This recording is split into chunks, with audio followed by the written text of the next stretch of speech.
licenciado em Direito pela Faculdade de Direito da Universidade de Lisboa, mestrada de carreira do Ministério Público desde 1979, foi também vogal do Conselho Superior de Magistratura. Exerceu funções de docente na área de família e menores no Centro de Estudos Judiciários, do qual foi diretor adjunto entre 2002 e 2004. Participou em diversas comissões legislativas no âmbito do direito da família e dos menores, destacando-se a participação como membro da Comissão Legislativa para a redação da Lei Tutelar Educativa. Em 2012, Joana Marques Vidal foi nomeada Procuradora-Geral da República pelo então Presidente da República, Aníbal Cavaco Silva, cargo que exerceu até 2018. Nesse mesmo ano, iniciou funções no Gabinete do Ministério Público no Tribunal Constitucional, por onde passam, além dos processos de fiscalização da constitucionalidade, todos os processos de fiscalização dos financiamentos públicos. Olá, doutora Joana, bom dia. Bom dia. Que balanço faz atualmente da gestão da Justiça no que toca a crimes de corrupção e conexos? Eu diria que nós não podemos olhar para aquilo que é atualmente a luta contra a corrupção, e designadamente a investigação e também a condenação desse tipo de criminalidade, sem recordarmos o caminho que foi feito até agora. E por isso eu diria que gostava que a luta fosse muito mais ativa, chamemos assim, mas sem dúvida que houve um caminho muito positivo durante todos estes anos e atualmente não só existem mais meios, como principalmente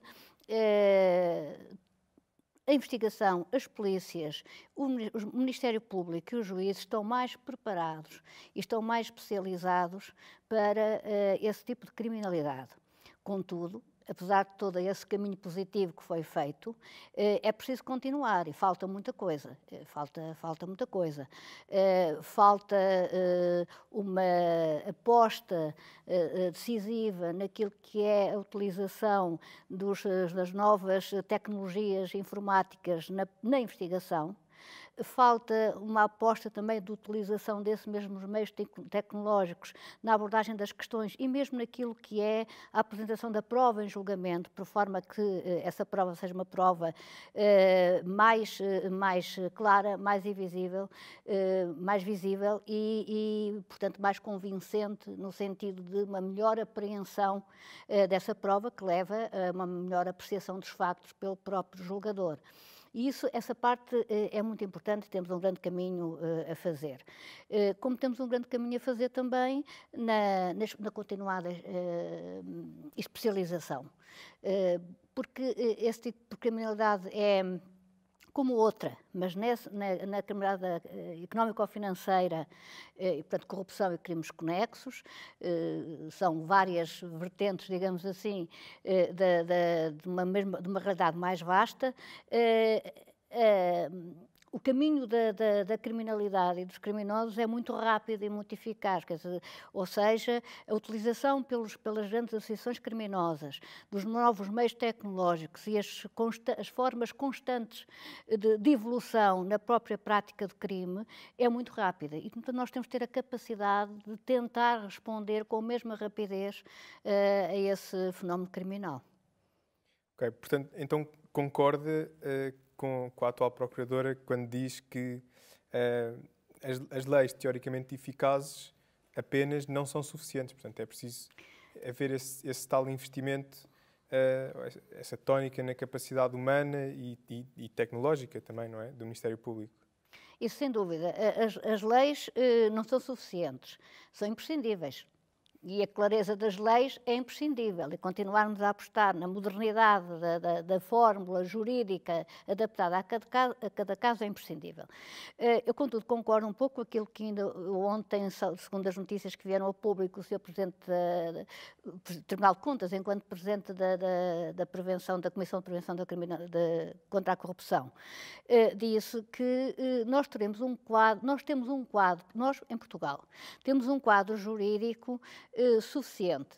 Claro que o quadro jurídico pode ser sempre melhorado, E principalmente não deve ser piorado. E estou agora a referir-me à questão também dos metadados. O que nós precisamos agora realmente é de uma aposta forte, não só em recursos humanos, mas em recursos humanos especializados. E principalmente uma aposta forte numa nova organização, numa organização que seja capaz de suportar a ação de investigação e a eficácia das polícias e do Ministério Público. E depois também dos tribunais. Por vezes esta questão das metodologias de abordagem na investigação criminal e da própria organização das estruturas são esquecidas e são muito importantes para potenciar a utilização dos recursos, porque nem sempre mais recursos, principalmente mais recursos humanos, correspondem a uma maior eficácia. Portanto, também temos que fugir desse pensamento que pode ser falacioso.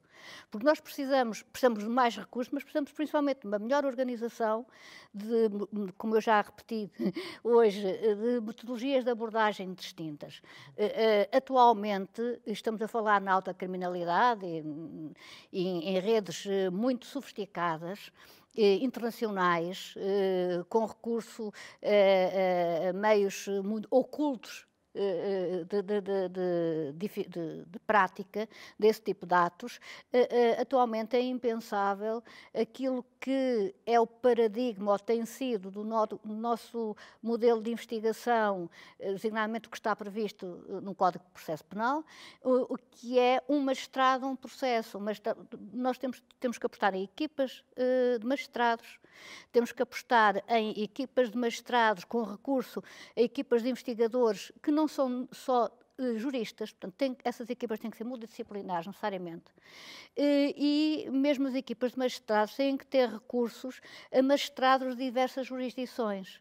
É impensável nós investigarmos criminalidade só sob o ponto de vista da justiça criminal.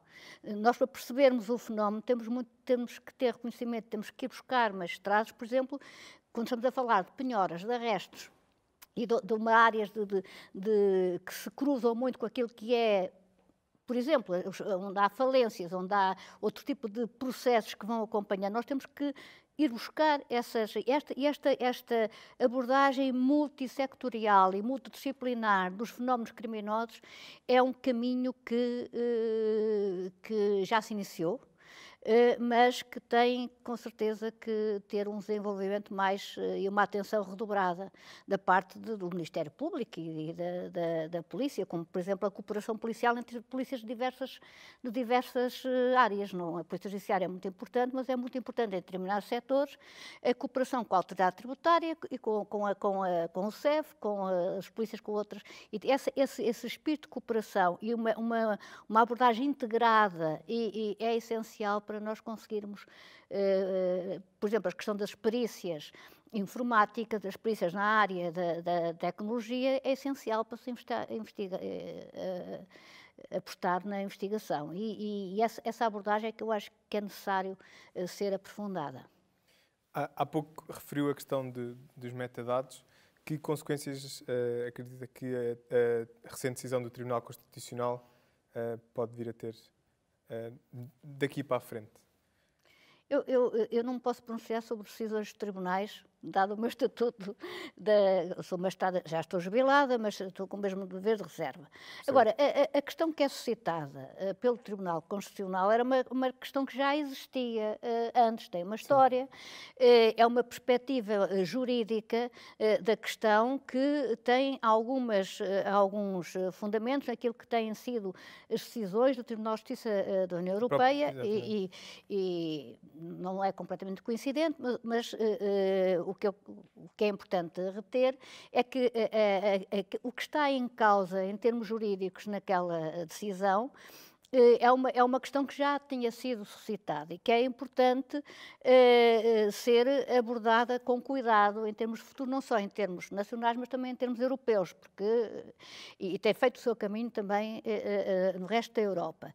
E por isso eu acho que a grande preocupação é estabelecer e concretizar um quadro jurídico legislativo que consiga fazer o equilíbrio entre aquilo que é a defesa de bens e de valores fundamentais, que os juristas é a concordância prática dos direitos, porque há direitos em causa que é necessário compatibilizar e a lei tem de ter isso em atenção. É a questão do direito à informação, do direito à liberdade de expressão, do direito à privacidade versus a prevenção criminal, o direito à investigação e principalmente à investigação que visa e protege outros valores e bens e direitos também fundamentais. Este é um equilíbrio que tem que ser encontrado nas sociedades democráticas e que é importante que seja encontrado.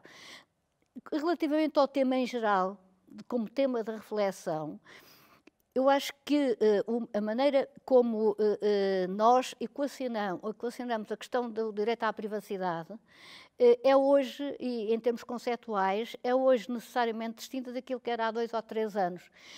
A maneira como o cidadão comum se relaciona com as redes sociais, com a produção da imagem, com o uso que faz das tecnologias, muitas vezes sem terem, aliás, em atenção e o cuidado sem se aperceber sequer do que é que está em causa na violação da sua própria privacidade, quando se expõe a sua vida na utilização dos meios tecnológicos que temos ao dispor. Mas o modo como hoje o cidadão vive o mundo tecnológico é necessariamente distinto daquilo como vivia aqui há uns anos. E, portanto, a conceptualização que fazemos da valoração dos bens que estão em causa, e principalmente da forma como eles se exprimem e se concretizam, é necessariamente diferente. E eu acho que essa reflexão, que é uma reflexão mais teórica, mas cujas conclusões ou linhas de pensamento nos podem ajudar também a perceber e encontrar soluções adequadas para responder em termos legislativos a esse conflito de direitos. Agora, peço desculpa pela interrupção. Agora, é um facto que o modo como equacionarmos a questão e aquilo que for permitido ou não à investigação criminal aceder quanto aos elementos que são recolhidos no âmbito dos chamados metadados é essencial para a investigação criminal e para conseguirmos descobrir, porque nós temos, por exemplo, há uma grande parte, e cada vez mais, da criminalidade que tem lugar no mundo digital. E para cuja descoberta ou início sequer de investigação, nós não temos qualquer outro tipo de elemento de prova ou método de obtenção de prova que possa ser utilizado, porque tudo se passa no mundo digital. E, portanto, isso é o tal mundo também que tem um conjunto de desafios com os quais nós temos que saber lidar e temos que ter consciência realmente disso. A Estratégia Nacional Anticorrupção é conhecida pelo público em geral como sendo pouco ambiciosa e chegou a afirmar que deixava áreas importantes e relevantes de fora da estratégia. Na sua opinião, quais são os pontos a trabalhar numa futura alteração legislativa? O que eu penso é que esta estratégia partiu do pressuposto, que é real, de que existe um conjunto já de legislação recente no momento em que a estratégia foi elaborada, relativa aos impedimentos para os responsáveis políticos e públicos, ou seja, todas aquelas matérias que são matérias extremamente importantes, têm a ver com a transparência e com a integridade e com os impedimentos dos titulares dos cargos públicos e políticos, as duas, toda essa matéria não é abrangida pela estratégia. Ora, na minha perspectiva, independentemente da existência ou não de alguma legislação recente quanto a esses pontos, uma estratégia tem que ter necessariamente uma visão sobre sobre a intervenção pública e política e os seus responsáveis titulares.